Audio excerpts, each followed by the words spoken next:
Motivational Mondays.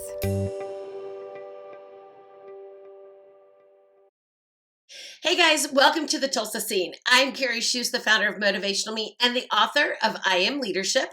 And this is Monday, and we are going to kick some momentum into this Monday. So are you ready? I'm super glad that you are here. You've joined us on YouTube and Facebook, and you're connecting with us. Last week, we talked about how to overcome the no. So this is the second step in overcoming the no. Using tenacity, grit, moxie, and resilient, those are all great and powerful words, and they're necessary to sustain self-leadership, corporate leadership, team leadership, right? But we have to stay focused on the things that serve us and how those things can help serve others. So today we're going to give some kick to the next level of saying no. It's not a topic most motivators or activators or coaches talk about, but I have found after 36 years of coaching, it is one of the top 5 questions that I've asked my athletes, I ask my mastermind, I ask my strategies, the incubator groups, and we have to ask ourselves the next 5 questions. So are you ready for those 5 questions? For those of you who are listening and capable, I want you to grab a pen and paper. And for those of you that are driving, I want you to really focus on the next 5 questions that I'm going to ask you. Okay, here we go. This is when you give yourself the permission to say no to the good things so you can make the space to say yes to the great things.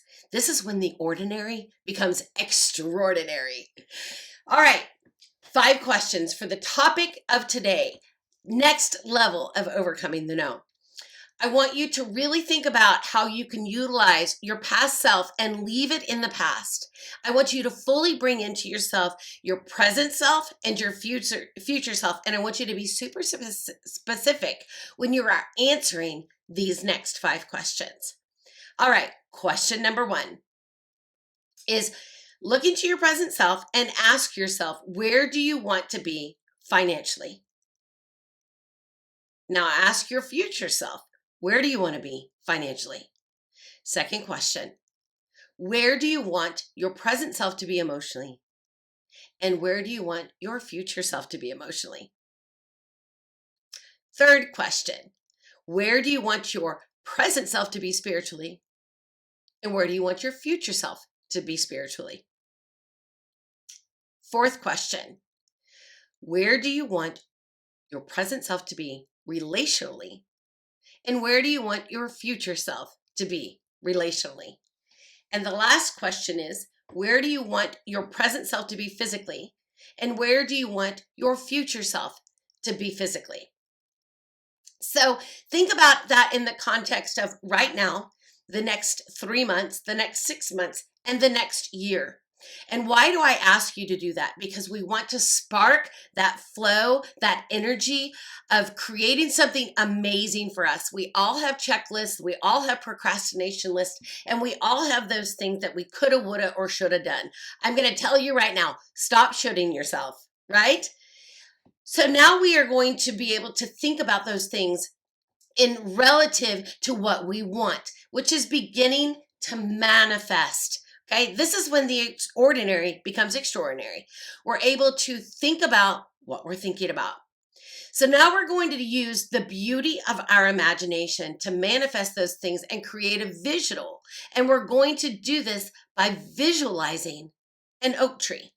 Now, let me tell you a little bit about why I use an oak tree in my motivational speaking, in my coaching business, when I am really trying to break through goals, because I was a chatterbox in my head. I had so many things going on that I could not focus on that one project, that one call, that one thing until it was completely done. And for those of you who have been through leadership, you understand that the harvest is in the follow-up, right? But that doesn't happen. That harvest doesn't happen until you plant. And so when you plant a seed for an oak tree, it's commonly an acorn, right? You have to understand the symbolism of an oak tree. An oak tree symbolizes wisdom. An oak is known to be one of the strongest, most resilient trees in nature today. Some of those trees can live over 1,000 years. And the beauty about the oak tree is that they grow wide and their root system grows deep and then it grows out.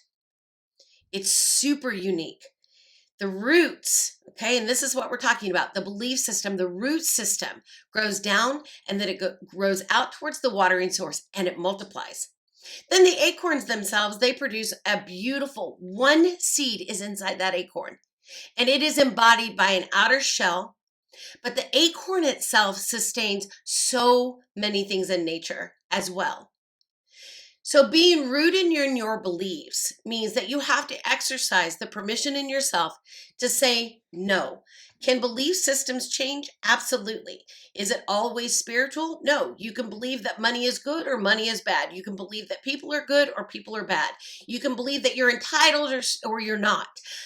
You can believe that you can do something or you can't. You can believe that you will do something or you won't. Okay, so the belief system, it starts in your head, but it's rooted in your soul.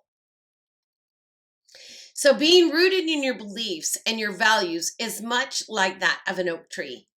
If they are strong enough, you will be able to overcome, to build, and to begin again, no matter what kind of failures. I always tell people, look at the failures and learn the lesson, and then you will find the success. Look at the failure, learn the lesson, and then you will find the success. Remember, I said this is when the ordinary gets extraordinary. And I love doing this because it takes a time when you have to meditate. You have to think about what you're thinking about. And we want to overcome the no because that brings us into alignment. We become rooted in our belief system. And that is when we are capable of creating. So right now, I want to be able to help you nourish the soul of your belief system, but I want you to relax your mind and get ready because for the next few minutes, I'm going to take you on a journey to begin to trade those fears for your faith in what you believe. So right now, and if you're driving, don't close your eyes. But I really want you to use your mind. Use that Peter Pan imagination. And if you've forgotten how to imagine, we're going to do this. Okay, imagine a road. And as you go down that road, I want you to smell what the air smells like. What is the road that you're taking? Is it in the country? Is it in the city? Is it asphalt?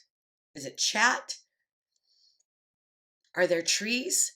Is the sun shining? Is the sky blue? Is it full of clouds?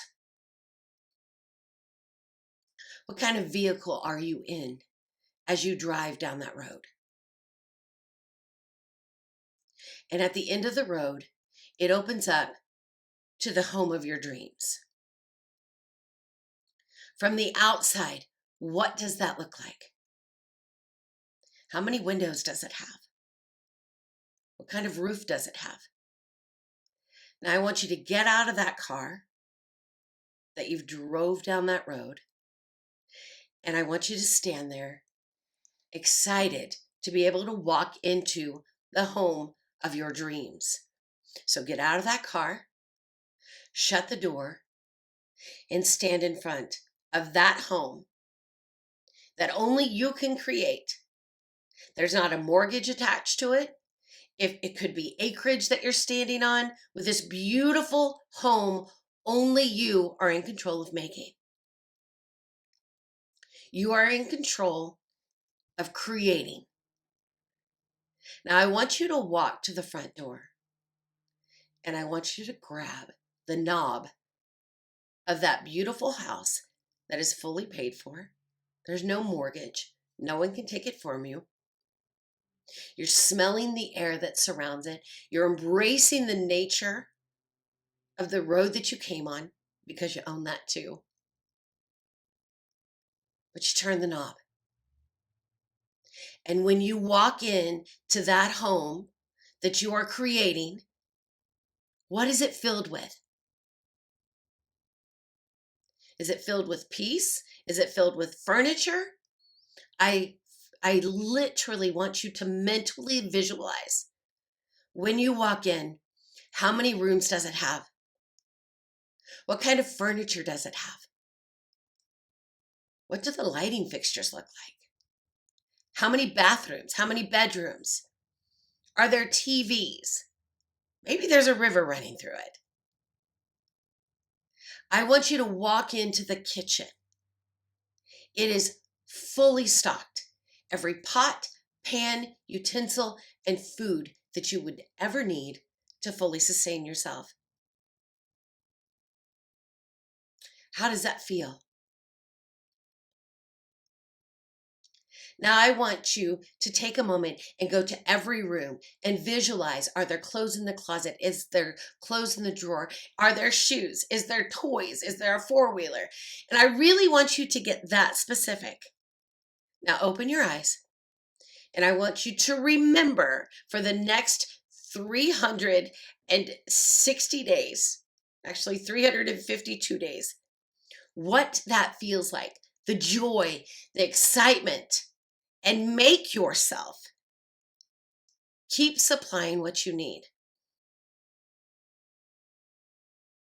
This is another step to overcoming the no and understanding that the belief system that you hold on to now is what matters.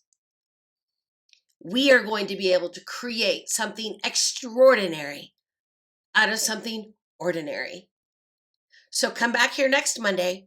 My name is Karrie Shust. You can catch me at www.motivationalme.net, or you can catch me at IM_leadership at Instagram, or Motivational Me, The Experience on Facebook. Have a great Monday, guys. Bye-bye.